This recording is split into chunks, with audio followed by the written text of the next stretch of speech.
मित्रों, राजस्थान में इस बार 1 जून से लगाकर अभी 1 सितंबर तक के आंकड़ों के अनुसार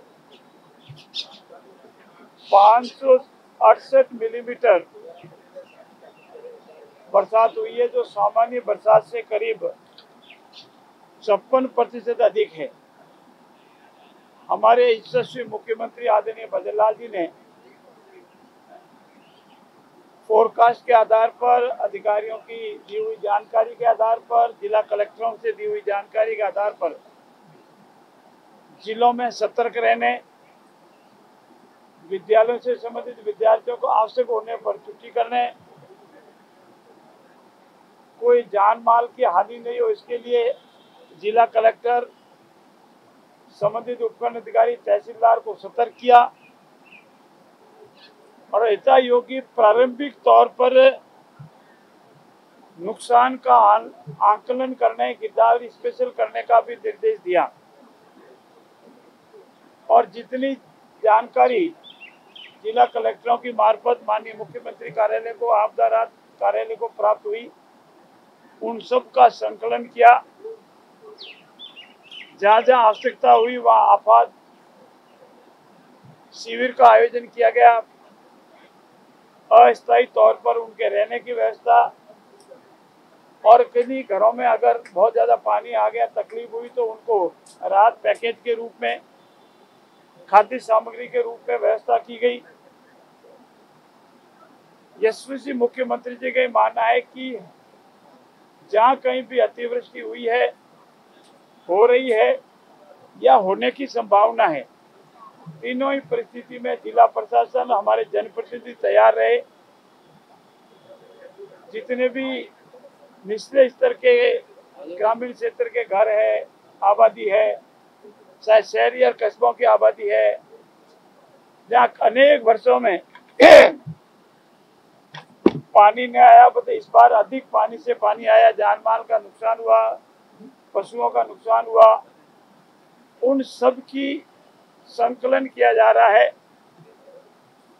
आज विधानसभा में माननीय प्रतिपक्ष के सदस्यों ने स्थगन लगाया था और पहली बार हमने माननीय स्पीकर से ये निवेदन किया था कि ये बहुत ही अहम मुद्दा है, किसानों से हित का मुद्दा है और सरकार को इस पर जवाब देने दिया जाए।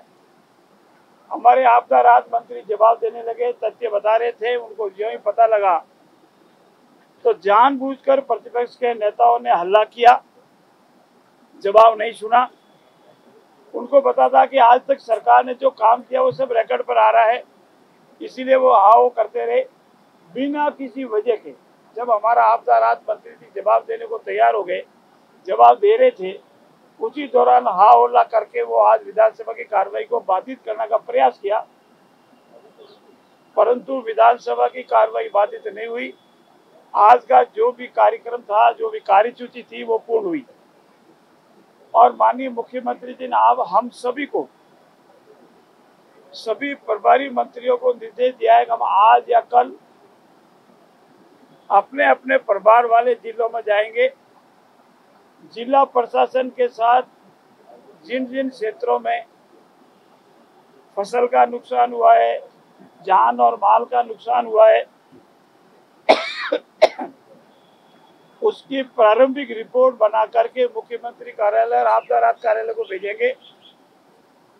माननीय मुख्यमंत्री ने सभी विधायकों को भी निर्देश दिया है कि वो अपने अपने विधानसभा क्षेत्रों में जाएंगे, काश्तकारों से मिलेंगे, जिन जिन घरों में पानी घुसा है उनसे मिलेंगे, प्रभावित लोगों से मिलेंगे, जहाँ कहीं सरकारी संपत्ति का नुकसान हुआ उनका भी आकलन करेंगे, व्यक्तिगत संपत्ति का नुकसान हुआ है, जान माल का नुकसान, उसका भी आकलन करेंगे। अधिकारियों को साथ लेकर यथायोग्य पूरा निरीक्षण करेंगे और इसकी रिपोर्ट माननीय मुख्यमंत्री कार्यालय और आपदा राहत कार्यालय को भेजेंगे और उस आकलन के बाद माननीय मुख्यमंत्री जी इस पर और जितनी भी क्षतिपूर्ति हमारे किसानों को करनी है, राहत दिलानी है, वो राहत दिलाएंगे। और इस आकलन के नुकसान के उपरांत जो हमारे प्रचलित कानून से और वर्तमान कानून के अनुसार जितनी भी काश्तकारों को, पीड़ित पक्षकारों को इस अतिवृष्टि से आहत हुए, पीड़ित हुए व्यक्तियों को सहायता मिलनी है, चाहे जान की हो, चाहे माल की हो, चाहे किसान को फसल नुकसान हुई, उसका आकलन कर विशेष पैकेज के रूप में वर्तमान प्रचलित कानून के अनुसार उनको सहायता दी जाएगी, आपदा राहत भी दी जाएगी। और राजस्थान के इतिहास में ये दूसरा अवसर आया है जब माननीय मुख्यमंत्री जी ने सभी विधायकों को इस तरह का आकलन करने का अवसर दिया। उससे पहले माननीय वसुंधरा राजे ने विधानसभा की कार्रवाई रोक करके, ऐसे ही घटना आई थी तब सभी विधायकों को अपने अपने क्षेत्र में भेजा था। माननीय मुख्यमंत्री जी इस मामले में पहले से प्रारंभ से बहुत ही संवेदनशील थे और स्वयं ने भी 2-3 निरीक्षण किया है।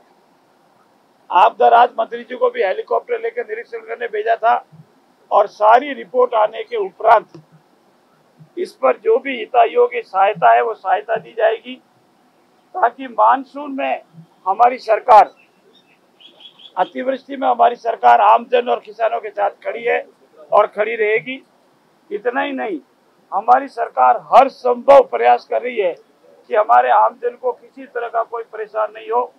अधिकारी निरंतर फीडबैक ले रहे हैं, तहसील कार्यालय, आरआई कार्यालय से फीडबैक लेकर कलेक्टर को आ रहा है, कलेक्टर से जिला कार्यालय होते हुआ मुख्यमंत्री कार्यालय को आ रहा है और मुख्यमंत्री भी इस संबंध में रोजाना बैठक कर, चाहे किसी के खाने पीने की व्यवस्था करनी हो तो वो, आवास की व्यवस्था करनी हो तो वो, जानवरों के रहने की व्यवस्था करनी है तो वो, और तत्काल प्रभाव से चाहे मेडिकल की टीम को भेजना हो, किसी को बचाने भेजना, उस संबंध में पूरी कार्रवाई करी है।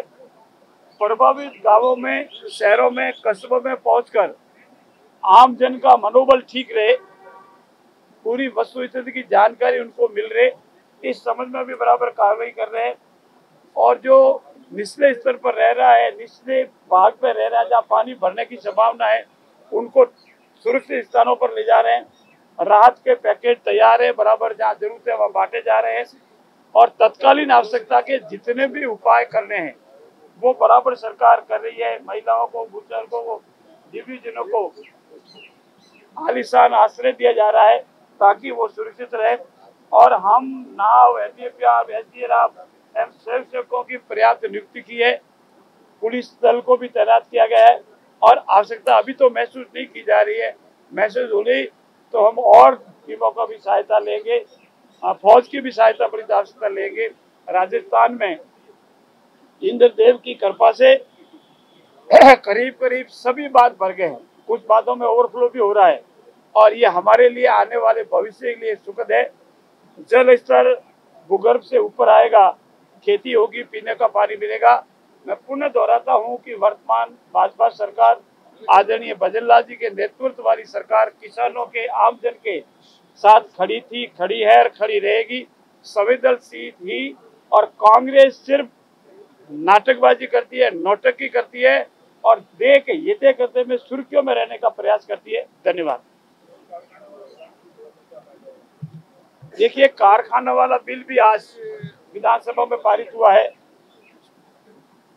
24 आवर्स मेरी माताओं बहनों को सर्विस का मौका नहीं, नौकरी का मौका नहीं, काम करने का अवसर नहीं मिलता था, अब उनको मौका मिलेगा।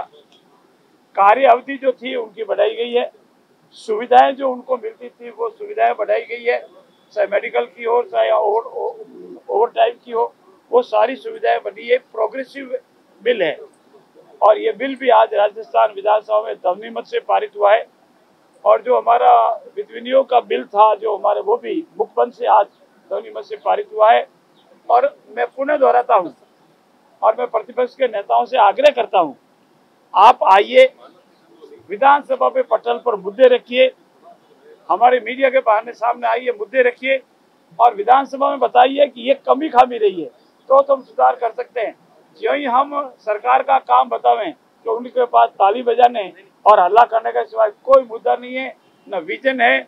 और पुनः दोहराता हूं मैं, अंतर कलह से कांग्रेस जूझ रही है। आज भी आधे विधायक विधानसभा में कांग्रेस दल के नहीं थे, पीछे बैठे बैठे हमको इशारा कर रहे थे कि मजबूरी है, इनके 2 शहर के कहने में हमको खड़ा होना पड़ रहा है, वो नहीं चाह रहे। और कल आपने देखा होगा और आपने नोट किया होगा, मैं नहीं किया तो मैं पुनः आपसे आग्रह करता हूं कि कल कोचिंग बिल पर प्रतिपक्ष के नेता ने जो अपनी बात रखी, बायतू से आने वाले माननीय विधायक ने जो बात रखी, उसका पूरा जवाब स्वयं ने नाम लेकर संबोधित करते हुए, प्रतिपक्ष नेता को संबोधित करते हुए सीकर से आने वाले माननीय सदस्य ने जवाब दिया और उन्होंने कहा कि ये बिल बहुत ही ऐतिहासिक है, हम सब की सलाह पर बना है और इसमें जो प्रोविजन है उसकी मैं पूरी प्रशंसा करता हूं। और उन्होंने ये भी कहा है कि चाहे एज का विषय है, चाहे फीस का विषय है, चाहे टोटल एजुकेशन पे दौरान उनका पीरियड है, ये सब हमारी सुझाव पे बने हैं। ऐसी स्थिति में जब प्रतिपक्ष के नेता को नाम से संबोधित कर सीकर से आने वाले माननीय कांग्रेस के वरिष्ठ नेता उनकी बात का खंडन करे, तो ये समझ सकते हैं कि कांग्रेस के बीच में कितना अंतरकलह है और वो अंतरकलह धीरे धीरे उजागर हो रहा है। वरिष्ठ नेता आने बंद हो गए हैं और एक दूसरे की कटाक्ष के सिवा उनके पास कुछ भी नहीं है। और उनका आचरण भी आज आपने देखा होगा किस तरह से उनका आचरण रहा है। मैं उनके ऐसे आचरण की निंदा करता हूं। धन्यवाद।